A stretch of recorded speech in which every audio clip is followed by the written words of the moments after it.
Great! We now begin. Whispers of the Ancients, Episode 4, The Assyrians, Lords of Iron and Stone, c.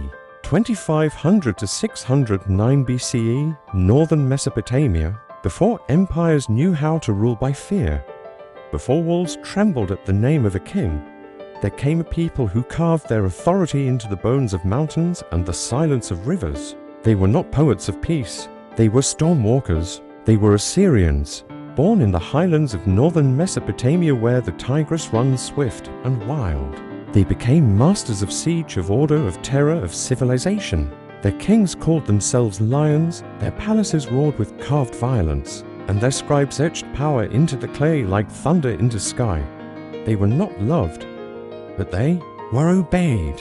And long after their cities fell and their names grew faint, their story lingered in ruins, in scriptures, in whispered warnings. Come now into the shadowed halls of Nineveh and Ashur.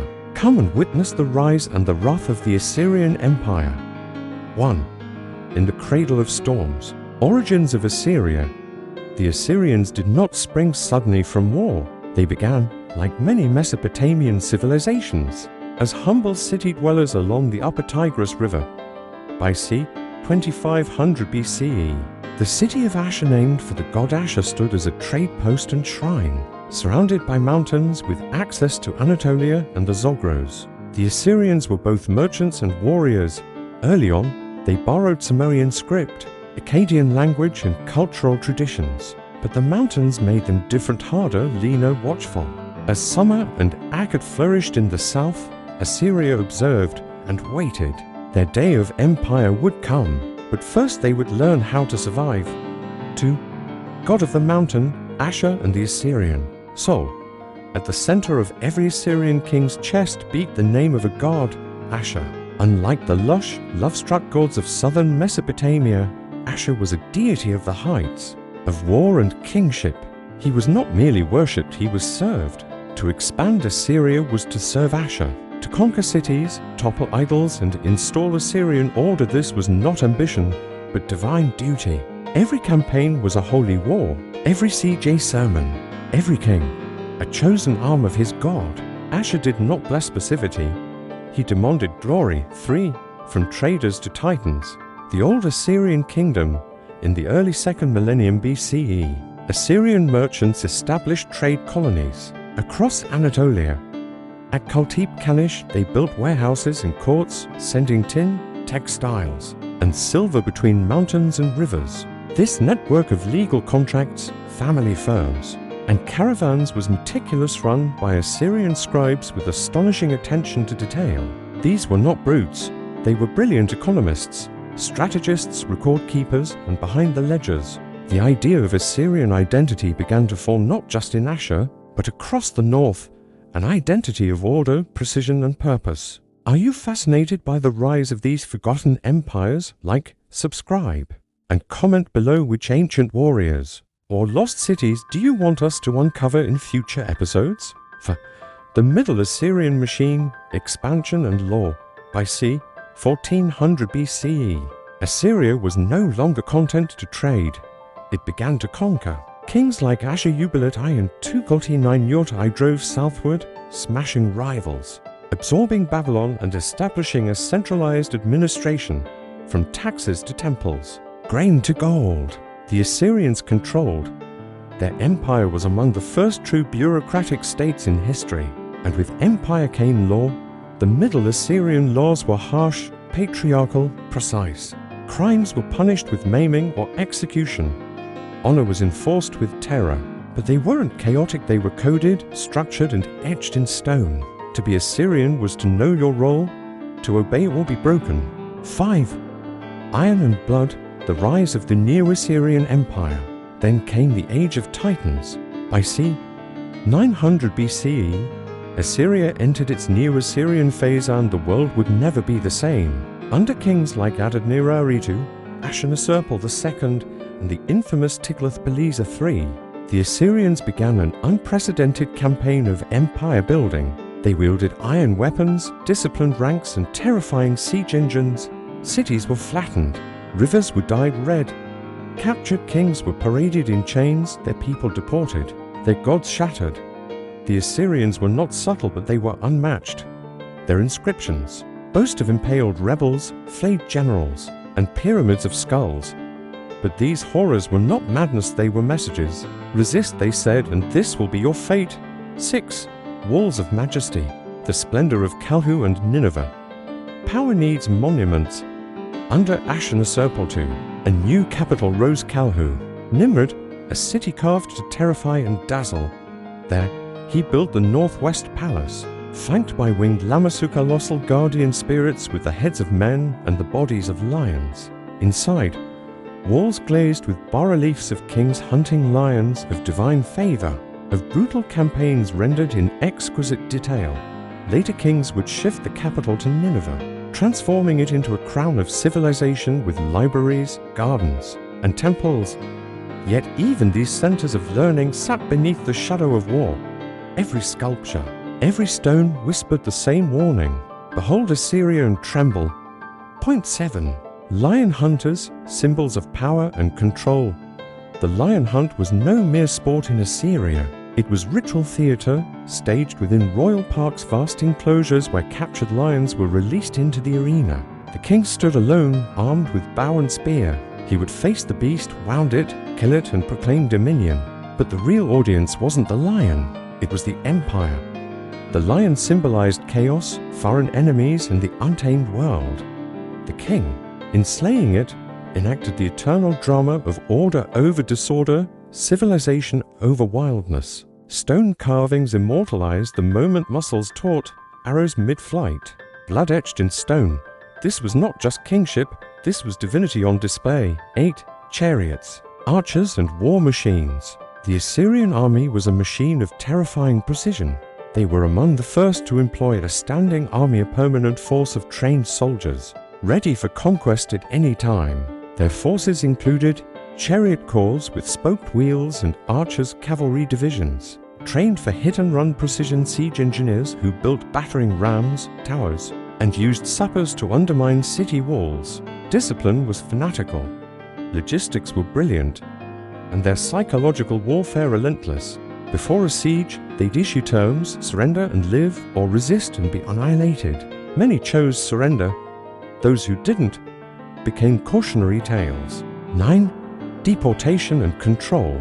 The heart of empire, one of Assyria's most ruthless tools, wasn't the sword, it was forced relocation. After conquest, entire populations, craftsmen, nobles, soldiers were deported across the empire. Families from Damascus might find themselves in Nineveh. Artisans from Babylon might be resettled in Anatolia. This wasn't chaos, it was strategy. It broke local resistance. It mixed populations and languages. It made rebellion nearly impossible. At the same time, it helped spread Assyrian culture, law, and religion. What was cruel was also effective, and it kept the machine running. 10. Scribes and scrolls, the library of Ashurbanipal. But Assyria wasn't all iron and fire. In the final golden age under Ashurbanipal, up 668 to 627 BCE, Nineveh became a beacon of learning and preservation. The king, a scholar warrior, assembled one of the greatest libraries of the ancient world. Over 30,000 clay tablets were collected, epic tales like Gilgamesh astronomical charts, medical treatises, omens, and incantations. Ashurbanipal declared, "I have read the inscribed tablets of Summer and the obscure Akkadian."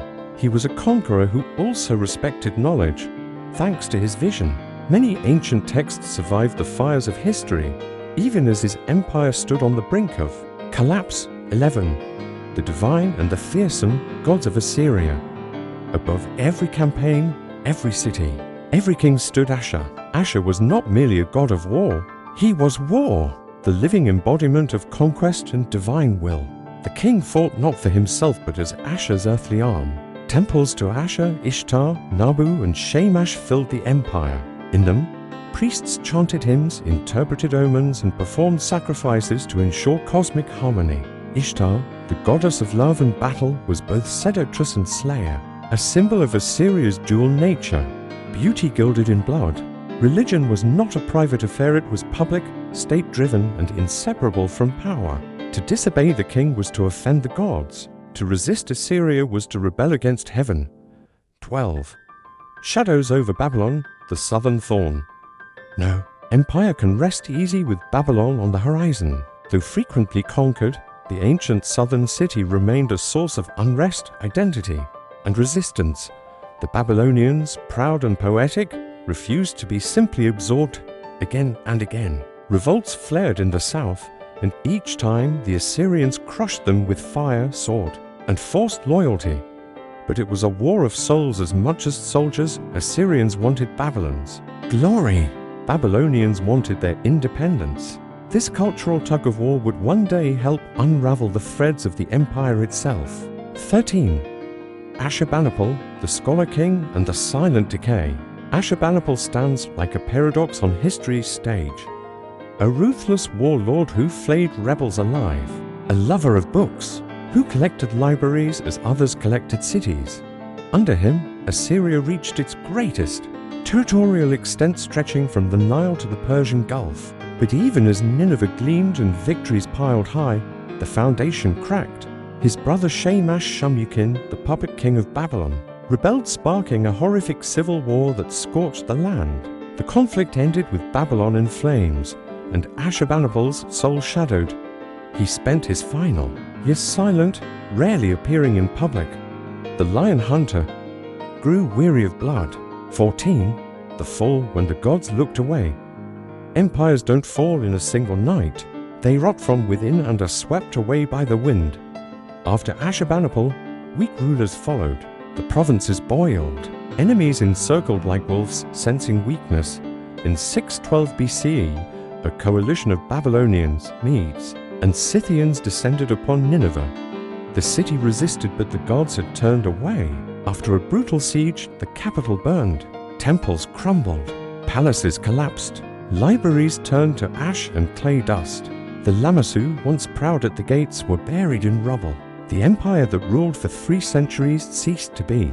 The Assyrians were not forgotten, but they were gone. 15. Legacy in stone, fear, and flame. The world remembered Assyria not with love, but with awe. The Greeks and Hebrews wrote of their cruelty. The Bible called Nineveh the bloody city. Later empires whispered caution when marching east. But scholars today uncover a fuller picture, not just brutality, but brilliance, a bureaucracy ahead of its time, medical knowledge preserved on tablets, monumental art and architecture, a state religion that unified vast peoples. Assyria left behind stone reliefs, broken statues, ruined palaces, and perhaps more powerfully an idea that empires, no matter how mighty, can fall, and that fear may build kingdoms, but never preserve them. 16. Whispers in the earth, rediscovery in modern times. For centuries, the Assyrians were a ghost empire. Their cities lost beneath the soil, their stories remembered only through their enemies.